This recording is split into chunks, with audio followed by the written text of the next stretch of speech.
Okay, so just a bit of an intro about me. I work for Equally. We attempt to use evidence-based communications to make people care more about human rights and inequality. We're part of the UK-based Equality and Diversity Forum. I also work for a storytelling agency that does a lot of work in the UK charity sector. So a lot of my talks recently and presentations have been about trying to make sense of everything that we saw happen last year as campaigners and communicators. I think many of us felt blindsided by a lot of what's happening, and it was really important to be able to take stock and reflect on it. But it's not 2016 anymore, and we need to be able to move forward and look ahead. So in keeping with what I'm about to say, I thought I'd approach this positively as a sort of survival guide, some evidence-based suggestions for how we might get through the very interesting times that we find ourselves in. But then I thought about it and I realised that this isn't about surviving. If we're to win more people around to the issues and campaigns we care so much about, we need to do much better than that.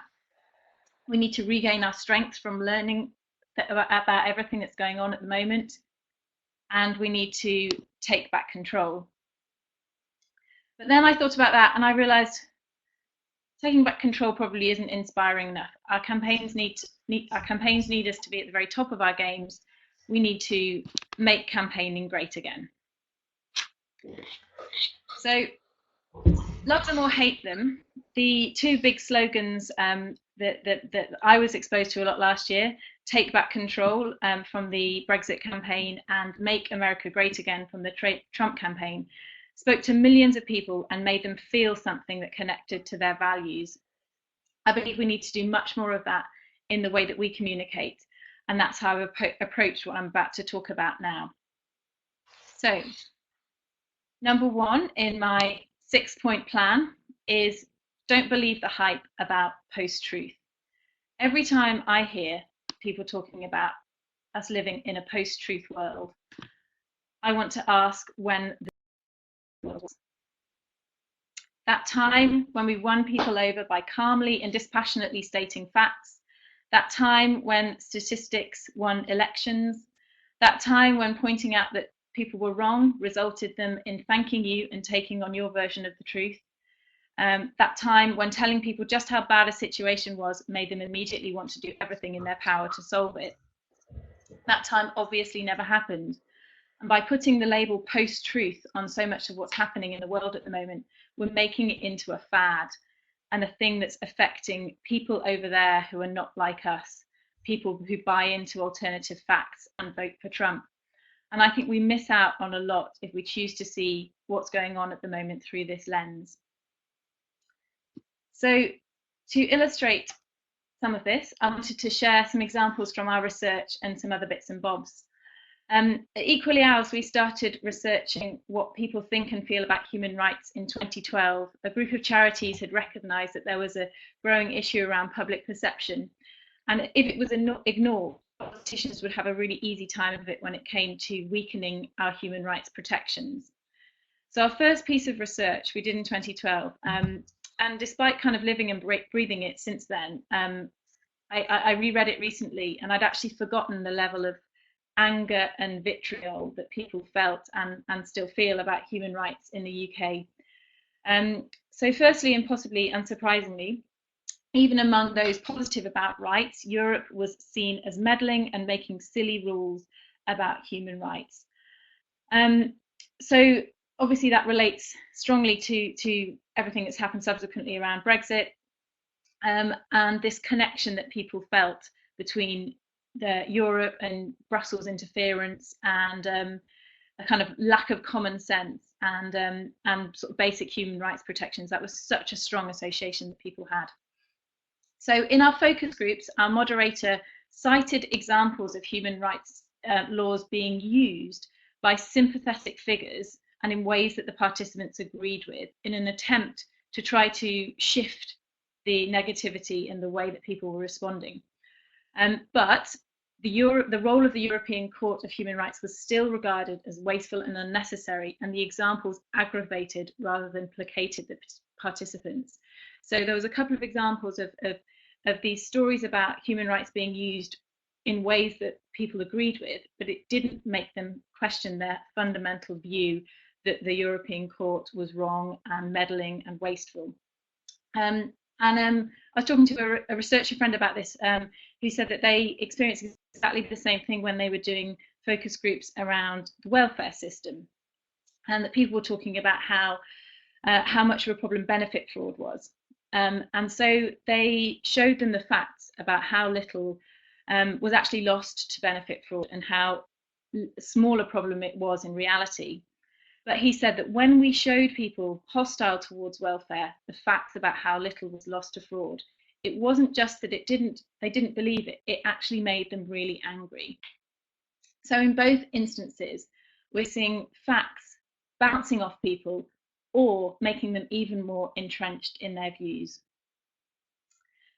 So fast forward to a few years, to the summer of 2015, and I'm going to show you something here that UK residents in particular may find surprising, which is a completely accurate Daily Mail headline. So 1 in 3 cases lost by Britain at the European Court of Human Rights are brought by terrorists, prisoners or criminals. It sounds quite post-truth, it sounds very Daily Mail, and it sounds as if it might be misleading. It's not misleading at all, it's completely accurate.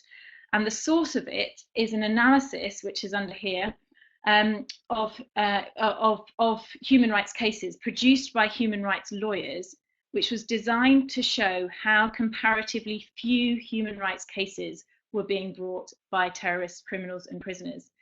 So it reads, contrary to what you might read in the newspaper, most of the people who have won cases in the UK are not terrorists, criminals or prisoners. This is also true. There were only 14 terrorists, if you look at the numbers here, and only 35 criminals and 203 other people. So in both cases, the way the facts are being presented bends to the bias of the narrator, of the person telling the story, and the way that they will be received will bend to the bias of the reader.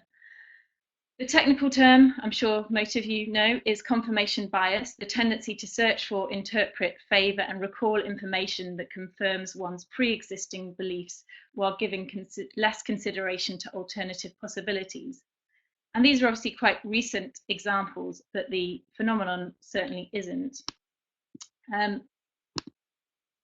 This is Socrates, and in 400 BC, Socrates was told, "You've convinced me, but you haven't changed my mind." So confirmation bias is part of what makes us human, and it affects us all, and it's definitely not a fad. It's been around for as long as we have, but the digital age makes it all the more powerful because of the highly selective nature of the information and conversations that we draw into our bubbles. So number 2, sorry, number 1 was a long point, but an important one. Number 2 in my guide is a principle best summed up by the classic Fawlty Towers sketch. So for people who don't know Fawlty Towers, Basil Fawlty, who's a hotel proprietor, has some German guests and he doesn't want to offend them with talk of the war. But in trying to avoid talking about the war, he ends up talking about the war an awful lot. So this was also apparent in how many times I needed to talk about criminals and terrorists when I was telling you that human rights are not all about criminals and terrorists.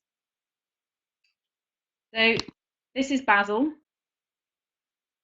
definitely not making campaigning great again. I did want to show you the clip, but we don't have much time, and it's also quite offensive, really. So I thought probably best not.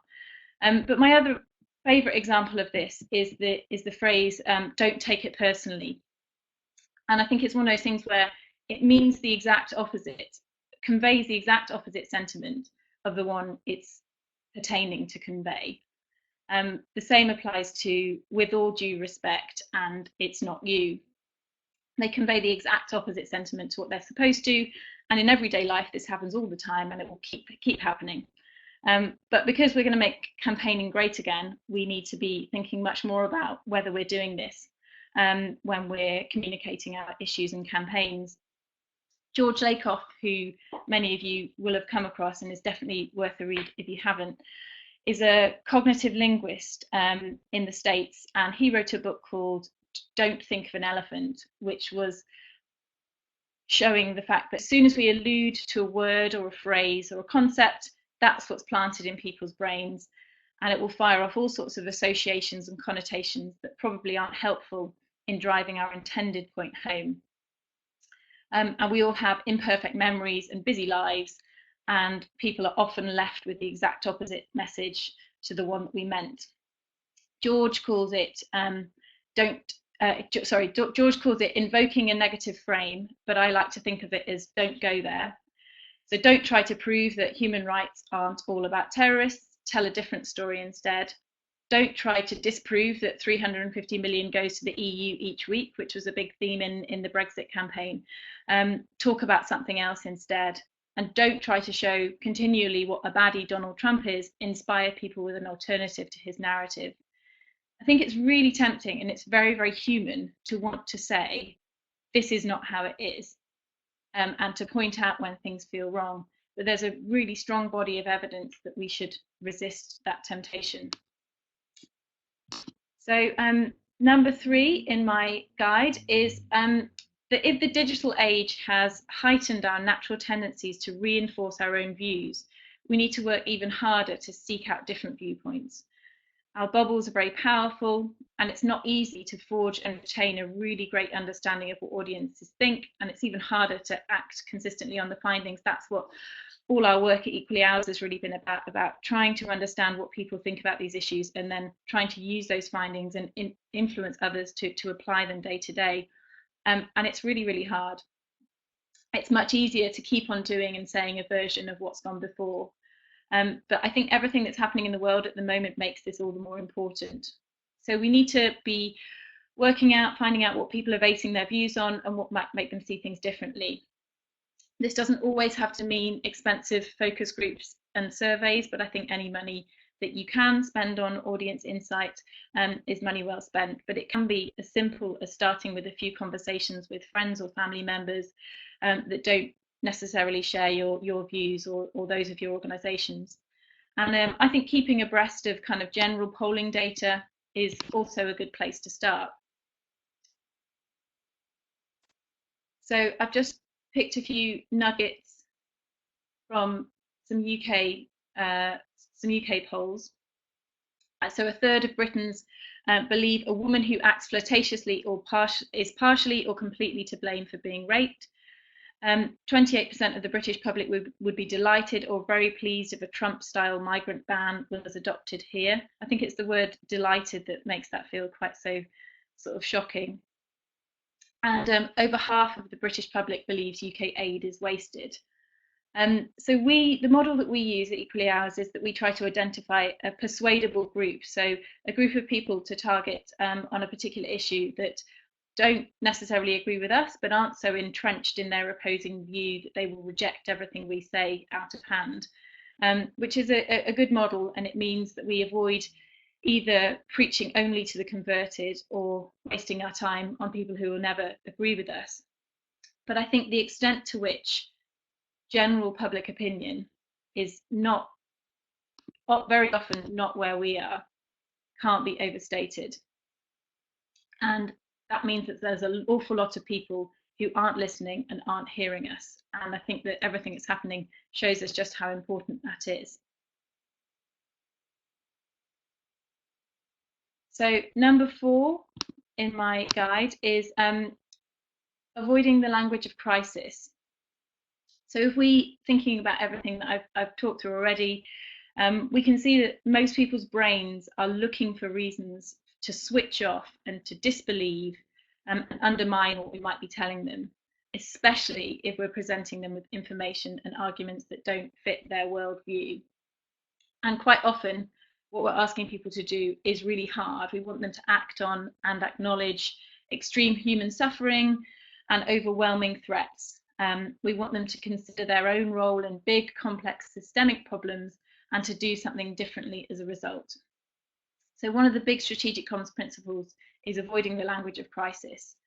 And I think that we all probably can recognise that if telling people just how bad a situation was the best way to address some of the biggest challenges we face, then we'd have probably solved climate change and global poverty many times over by now.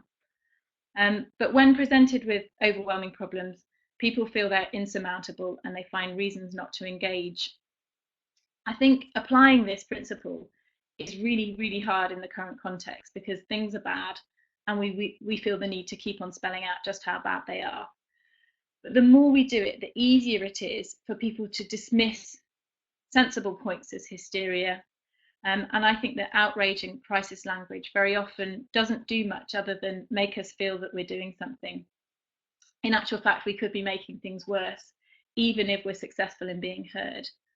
And I think that's one of the big lessons from some of the data that we've got is that the way you frame an issue and the way you talk about it can very often make things worse. You're inadvertently undermining the causes and the issues that you're trying to promote if you don't pay very close attention to how you frame them and how you get them across. And there's evidence that even positively framed big statements can turn people off because they feel too overwhelming and implausible. So end global poverty is one of them. And even if your disaster language cuts through and reaches large numbers of people, it can very often do more harm than good in the long run. So this is Live Aid. This is Bob Geldof, and in 1985, as part of the big moment that was Live Aid, he said, people are dying now, give us the money now. And Live Aid was phenomenally successful in raising massive amounts of money and awareness of issues and of human suffering. But a landmark report 16 years later concluded that the outrage and catastrophe framing had helped to drive and to further some very problematic attitudes towards the developing world. 80% of the British public strongly associated the developing world with doom-laden images of famine, disaster, and Western aid. Africans were stereotyped as helpless victims, and the British public was highly confident in its view, in its sense of superiority and its pity.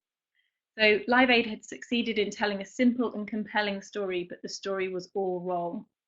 There's a really brilliant TED talk by Chimamanda Adichie, The Danger of a Single Story, that picks up some of these themes. And I think when we're campaigning and talking about really difficult issues, we're sometimes forced into a choice of either telling a simple story that often misses the point or is the wrong story, or attempting to tell the whole story and ending up with something that's impossibly complicated and often using language that people have no idea what on earth we're talking about. So, the reference I made, I'll put a note on to say who that was, who the talk is, and a link to it at the end. Yeah, I think it's a false choice, and that working out the right story to tell and how to tell it is a big job, and it's a big job that requires much more investment and expertise than many organisations provide for. But it can be done without defaulting to crisis statements or impenetrable complexity. On which note, my next point, number 4, is say it simpler. So in the UK, half of the working population have a reading age of 11 or younger. So that's half of the working population have a reading age of age 11 or younger. And I believe it's simply not okay to talk in a way that excludes them.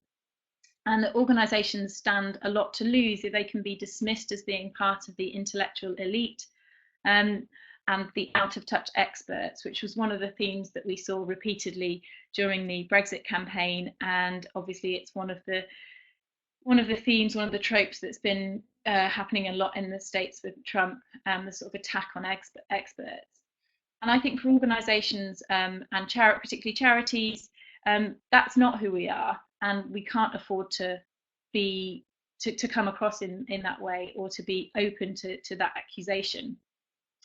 And I think in the UK we're experiencing a kind of a massive ongoing loss of trust in charities. And I think that is in part to do with the fact that we have allowed ourselves to be put in a different space and to become to talk in a way that doesn't reach large numbers of people.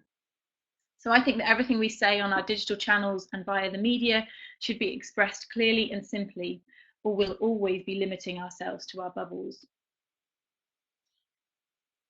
So we had last year in the UK, we had a family court judge who wrote one of his rulings in a language that was simple enough for the children involved to understand. It unpacked some really challenging issues and it made them understandable. The media covered it from a kind of quirky angle and honed in on the fact that it used an emoji. But I felt that it was simply the right thing to do and it should be the norm, and that actually when you take a step back, it's absurd that it's not the norm. It's absurd that judgments about people that directly affect their lives are written up in a way that they stand no chance of understanding, even if they're even if they're adults and not just for children. I don't understand most High Court judgments. I think that most of us want to see a more inclusive and equal world, and we should be using the language that excludes the fewest people. And it's often the job of communications and campaigning people in organisations to champion this way of thinking and to guard against the tendency to sort of use communications channels to sound impressive to other experts. So my final point, which is I think the most important one and the hardest one, is to tell a story that makes a wider point. All our research should suggest that stories from or about actual human beings can be more effective than faceless descriptions, but they need to make a clear link to the overall picture.